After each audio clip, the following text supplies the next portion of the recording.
영상 좀 찍을게요. 네. 자, 내가 유튜브 안 올리면 내가 이거 도와주러도 안 와요. 자, 이제 내가 그래도 알고 있는 사용 설명서. 이제 몸이 한 분은 아프시니까 강호동이가 10년 전에 예. 연예인들 모셔놓고서 이런 말을 했어요. 약사가 약을 먹을 때 주의사항을 알려줘야 되는데 그 100원인가 50원을 먹고 한 사람도 안 알려준다고. 그래서 약을 먹을 때 주의사항 모르시죠? 약사가 예. 뭐 얘기한 한 번도 들어본 적 없죠? 그렇죠. 이거 좀 영상 찍어서 유튜브 좀 올릴게요. 네. 그 약을 먹을 땐 어린아이든 할머니든 등을 좀 이렇게 살짝 받쳐주고 물 한 컵에 약을 먹을 동안 물을 좀 거의 한 컵은 좀 적당히 마셔줘야 된대. 그 소리 들었다. 그 왠지는 못 들었죠? 물을 먹어야지. 우리가 들어가는 게 이 식도가 부드럽게 들어간다. 짧은 게 아니래. 우리가 길지. 맞아. 기는 동안에 네. 그게 물 조금 가다가 이게 약이 걸리는데 걸린다고. 안 내려간다는 거야. 맞아. 제대로 약 효과를 보려면은 어느 정도 물을 많이 섭취해야 된다고. 네, 그렇게 얘기는 잘 들으셨는데 그게- 그렇게 얘기하면 그것도 약해요. 더 제대로 된 말을 해줘야 돼요. 돼지 창자에다가 강호동이가 종합 비타민 하나 넣고 딱 덮어놨는데 1시간 만에 고기가 익어버렸어요.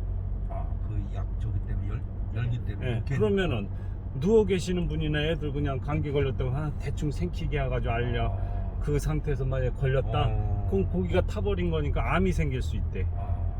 그거 몰랐죠. 몰랐지. 처음이. 이게 몸 사용 설명서를 서로 알려줘야 돼. 야, 기가 막히죠. 감사합니다. 네. 그래서 저기 많이 마셔요. 그렇구나. 그게.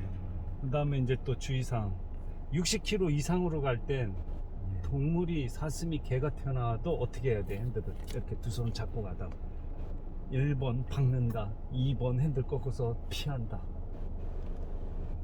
60kg 이상이라고 그랬어요. 그때는 핸들 꺾지 말고 최선을 다해서 서야 돼요. 최선을 네. 핸들 확 꺾으면 차가 돌아요. 고속도로 이렇게 코너 돌 때 40km 이하로 달리세요 라고 써진 데서 60km로 가면 차 돌아요. 그 중요한 거예요. 몇 킬로 이하로 밟지 말라는 거. 그때 빨리 속도 낮춰야지. 그 상태에서 코너 이렇게 돌면서 하면 고속도로에서 회전해 버린다고요. 그래서 자전거 뒷바퀴 확 돌듯이 도니까 60km 이상이라면 그냥 박으면서 쓰는 수밖에 없다는 것만. 좀 그러면은 그 충격도 덜하고 그 동물이 박더라도. 아니죠. 동물은 둘째 치고 내가 안 죽기 위해서 내가 돌거나 내가 전복돼요. 그런데 이게 사람이 마음속에 계속 인식시키셔야 돼요. 1분 간격으로 동물 튀어나온다 이 생각을 계속 하셔야 돼요. 운전하시는 분들은. 그럼 나도 모르게 꺾어요.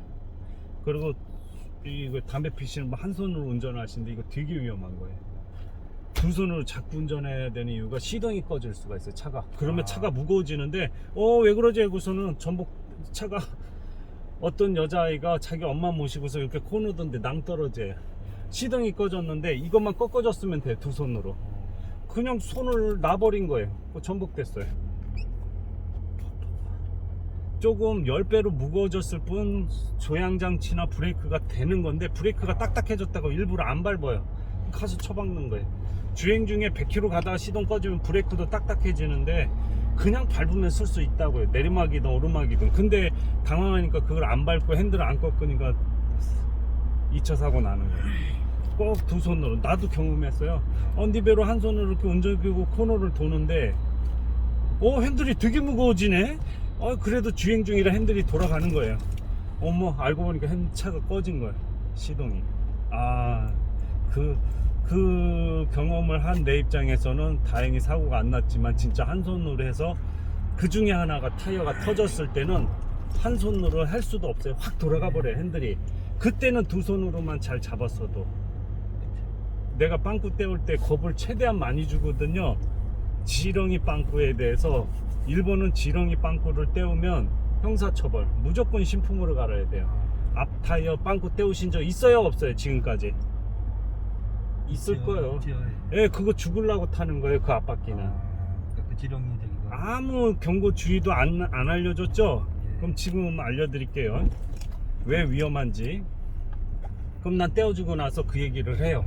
그리고 나서 여름에 50도 60도신데 만약 바람이 절반 이상 빠진 걸 모르고 고속 주행을 하면 순식간에 150도 이상 올라가 버린대요. 그럼 옆구리 아니면 지렁이가 터진다는 거죠. 그래서 일본은 그 자체를 불법으로 간주해버리고 형사처벌 받는데 무조건 신품으로 다르래. 피스. 그럼 우리는 그냥 쓰잖아요. 그러면 뒷바퀴로 모르시고 웬만하면 안에다 떼우세요 라고 나는 얘기하고 항시 주의사항을 알려드리거든요.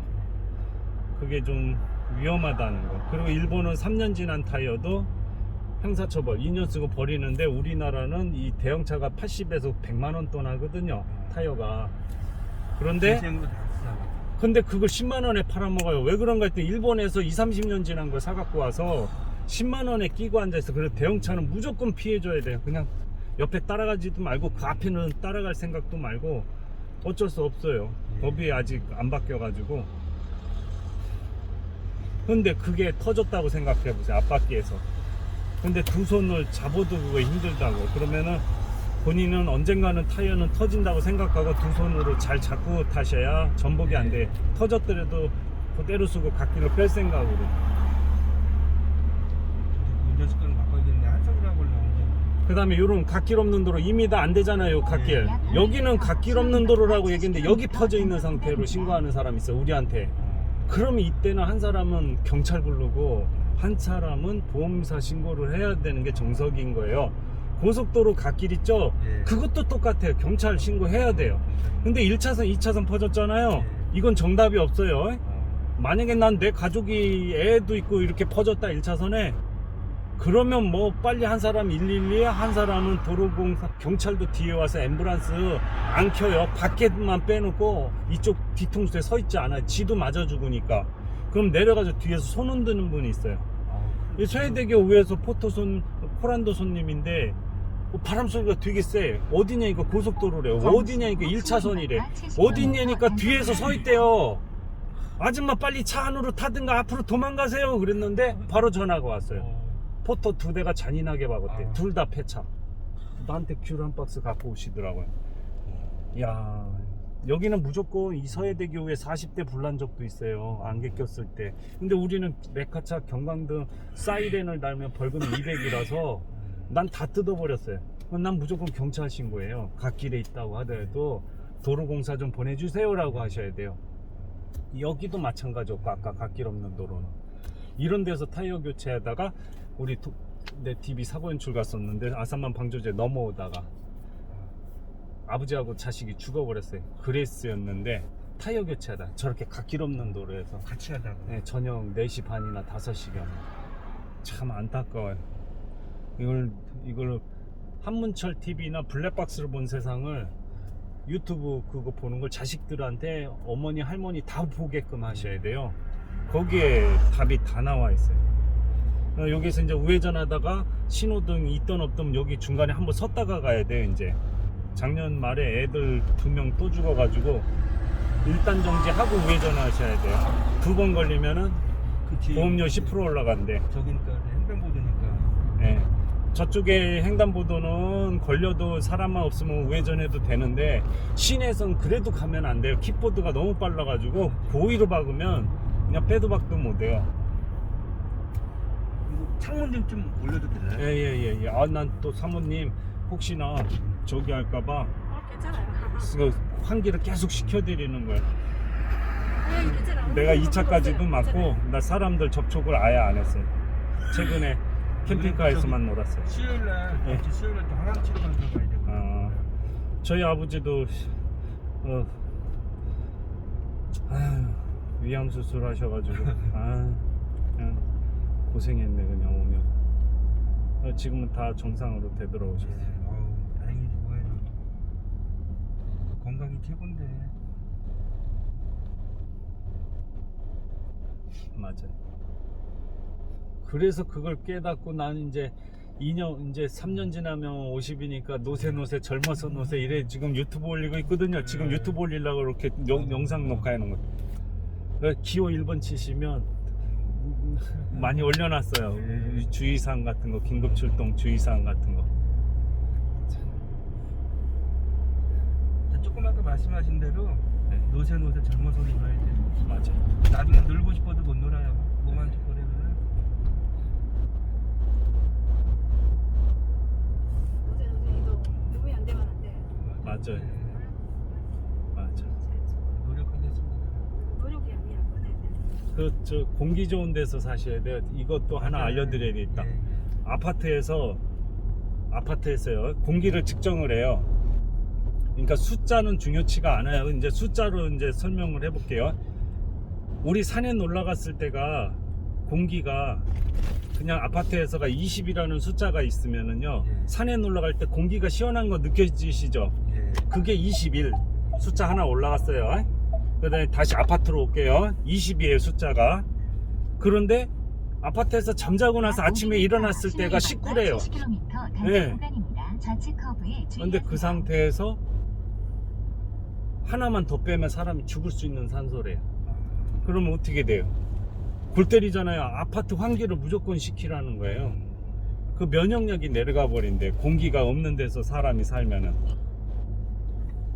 면역력이 증가되고 그 17층인가 12층인가 어떤 사모님이 폐암이 걸리셨는데 그 집을 추적을 해가지고 벽을 뚫었어요. 이렇게 30cm 30cm 발암물질이 나와버리는 거예요. 그것도 무슨 원자력 뭐를 측정했더니 한 번도 담배도 안 피신 분인데 근데 집에서 나쁜 게 나온 거예요. 근데 외국에서는 이렇게 석고부도처럼 이런 거 집 지을 때 불 안 나는 재료 있잖아요. 예. 그거를 방사능을 다 측정하는데 하다못해 독일이든 소련이든 우리나라는 두 군데가 생산을 한 군데에서 하는데 그거 측정을 안 한대요. 그러니까 환기시키는 수밖에 없어요.